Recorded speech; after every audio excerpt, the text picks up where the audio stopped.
அஸ்ஸலாமு அலைக்கும். எல்லோரும் எப்படி இருக்கீங்க மக்களே? நல்லா இருக்கீங்களா? நாங்கள் நல்லா இருக்கோம். நீங்கள் நல்லா இருக்கீங்களா? வெயில்லாம் எப்படி இருக்குது? பசங்களுக்கெல்லாம் லீவு விட்டாச்சா? எல்லோரும் ஊருக்கு கிளம்பிட்டீங்களா? சென்னையில் தான் இருக்கீங்களா? அவங்கவுங்க ஊருக்கு லீவ் விட்டோன்னே கிளம்பிடுவீங்க. இப்போ நம்ம என்ன பண்ண போகிறோன்னா, நல்லா வெயில் அடிக்குது. மே மாதம் வெயில். கிள்ளு வடகம் போடலாம், வெங்காய கிள்ளு வடகம் போடலாம்னு சொல்லிக்கிட்டு சும்மா கொஞ்சோண்டு ஃபஸ்ட்டு போடலாம். மாடியில் இடம் கிடையாது, கம்மியாக தான் இருக்குது. போடலாம்னு சொல்லிக்கிட்டு நம்ம போட போகிறோம்.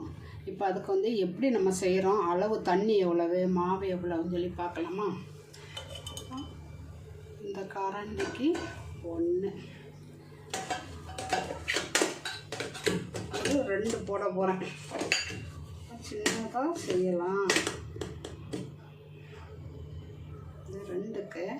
1க்கு 2 கப்பு தண்ணி, 2க்கு 4 கப்பு தண்ணி ஊற்றி நம்ம இதை கரைச்சி வச்சுக்கலாம். 1 2 3 4 கப்பு கரைச்சி வச்சாச்சு. இதை நம்ம கீழே எடுத்து பொறுமையாக கரைச்சிக்கலாம். தண்ணி ஊற்றி ஒரு இப்போது கடாய் வச்சு நீங்கள் எந்த பாத்திரம் வைக்கிறீங்களோ அந்த பாத்திரம் வச்சுக்கிடுங்க.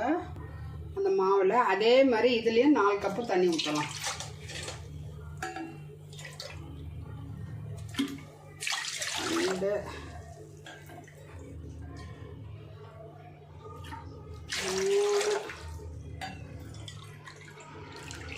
இது தேவையான அளவு உப்பு போட்டுக்கிட்டு நம்ம கொதிக்க விடலாம். இதுக்கு ரொம்ப உப்பு போட வேண்டாம். வடகத்துக்கு அரை உப்பு இருந்தால் போதும். இப்போது ஒரு 3/4 ஸ்பூன் உப்பு போட்டிருக்கேன். இப்போ அடுப்பை பற்றி விட்டு கொதிக்க விட்டுறோம். கொதிக்கட்டும். தண்ணி நல்லா கொதிக்குது. இப்போ பச்சரிசி கரைச்சி வச்சதை ஊற்றி கிண்டலாம்.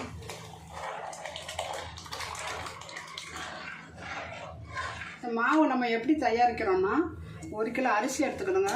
எடுத்து ஊற வச்சுருங்க. 2 ஹவர் ஊற வச்சுட்டு அப்புறம் தண்ணி வடிச்சிட்டு வேலை காய போட்டு திரிச்சு வச்சுக்கலாம். இது கூட நீங்கள் 1 கிலோ அரிசிக்கு 1/4 கிலோ ஜவ்வரிசியும் போட்டுக்கலாம். இப்போ கை விடாமல் கிண்டலாம். மாவு நல்லா வேகட்டும். இப்போ பாருங்கள் நல்லா கொதிக்குது.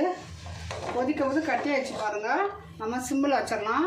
1 கிண்ணம் மாவுனா 2 கிண்ணம் தண்ணி ஊற்றணும். மொத்தம் 4 கிண்ணம் தண்ணி ஊற்றணும். 2 கிண்ணம் ஒரு கிண்ணம் மாவுக்கு 2 கிண்ணம் தண்ணி ஊற்றி கரைச்சி வச்சுக்கணும்.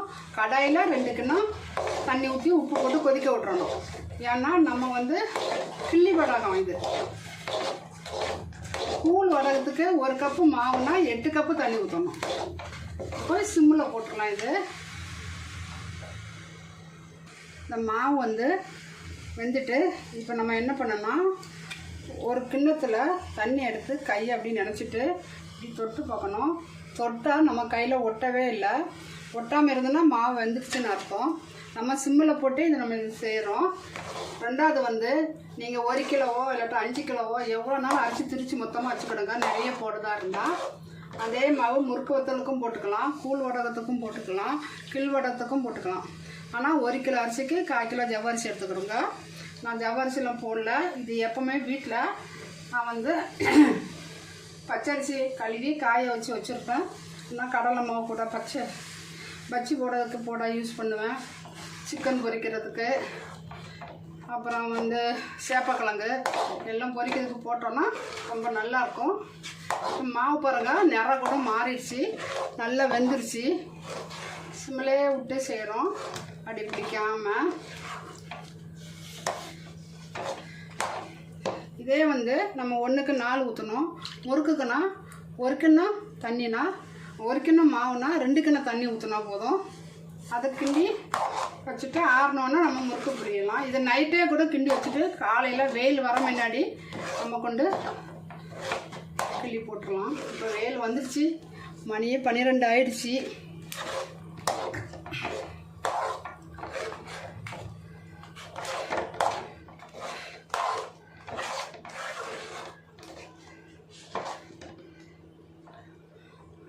பாருங்க, நான் கையை நினைக்கவே இல்லை, நல்லா வெந்துருச்சு.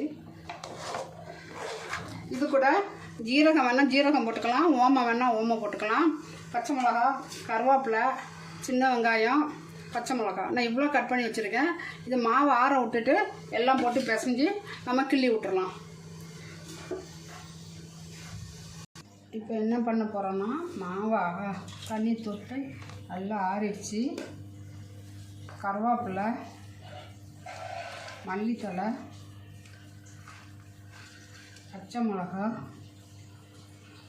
சின்ன வெங்காயம் நல்லா வெட்டிட்டு நல்லா ஒரு கையை வச்சு நல்லா ஒரு பிசைஞ்சிட்டு எல்லாத்தையும் போட்டு நல்லா கலரி எடுத்துடலாம்.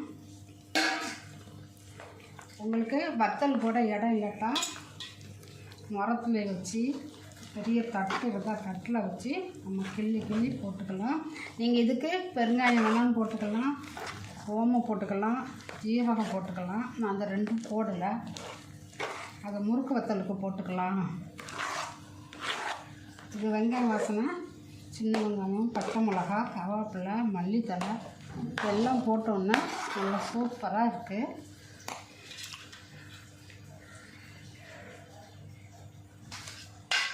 இப்போ நம்ம என்ன பண்ண போகிறோன்னா, முறத்தில்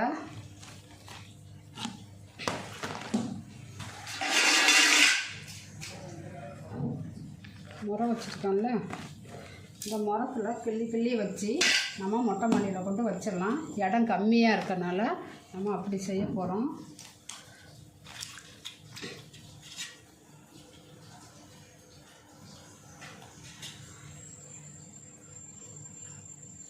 குட்டி குட்டியாக கிள்ளி வச்சுக்கிடுங்க. இதே மாதிரி எல்லா வடகத்தையும் நம்ம போட்டுடலாம். காட்டன் துணி இருந்துன்னா நல்ல துணியை புழிஞ்சிக்கிட்டு தண்ணியில் நனைச்சி நல்ல ஈரப்போக வர புழிஞ்சிக்கிட்டு நம்ம அதையும் வைக்கலாம். ஒரு கட்டில் இருந்தால் கட்டில் போட்டு வெயில் எங்கே அடிக்குதோ அங்கே நம்ம போடலாம்.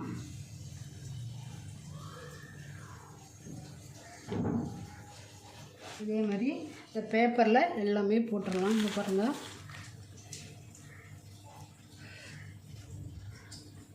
இப்போ ரெண்டு முறத்தில் வச்சாச்சு. இதில் ஒன்று இருக்குது, இங்கே ஒன்று இருக்குது. எல்லாம் கொண்டு வெயிலில் காய வச்சுட்டு வரேன். மாடி ஏறி போய் வீடியோ எடுக்க முடியாது, முடிஞ்ச அளவு காட்டுறேன்.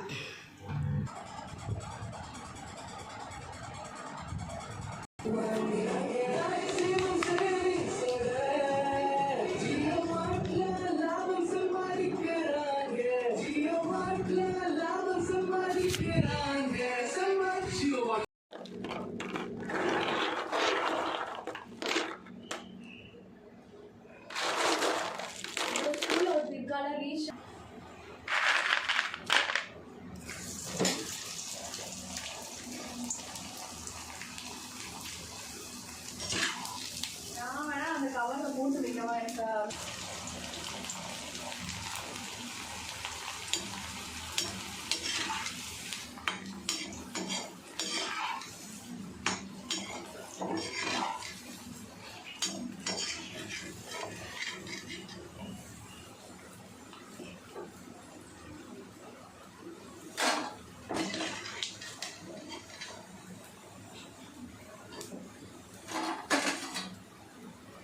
பாருங்கள், எண்ணெய் நல்லா காஞ்சிருச்சு. யாருக்குன்னா ரெண்டு மட்டும் பொரிச்சு காமிச்சிட்டேன்.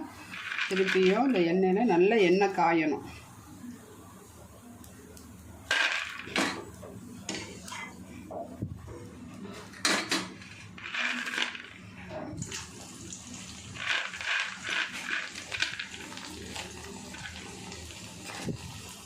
சூப்பராக வருது பாருங்கள், நல்ல டேஸ்ட்டாக வெங்காய வாசனை, கருவேப்பிலை வாசனை எல்லாம் சூப்பராக வருது. இதே மாதிரி நீங்களும் செஞ்சு சாப்பிட்டுட்டு எப்படி இருக்குன்னு சொல்லி கமெண்டில் சொல்லுங்கள். லைக் பண்ணுங்கள், ஷேர் பண்ணுங்கள், சப்ஸ்கிரைப் பண்ணுங்கள், பக்கத்தில் இருக்க பெல் பட்டனை கிளிக் பண்ணுங்கள். அஸ்ஸலாமு அலைக்கும். இது பாருங்கள், எடுத்தாச்சு. செவக்கலை கருக்கலை நல்லா வெள்ளை வெள்ளைன்னு இருக்குது பாருங்கள். அது வெங்காயம் நம்ம நிறைய போட்டால் கொஞ்சம் சிறப்பாக தெரியும்.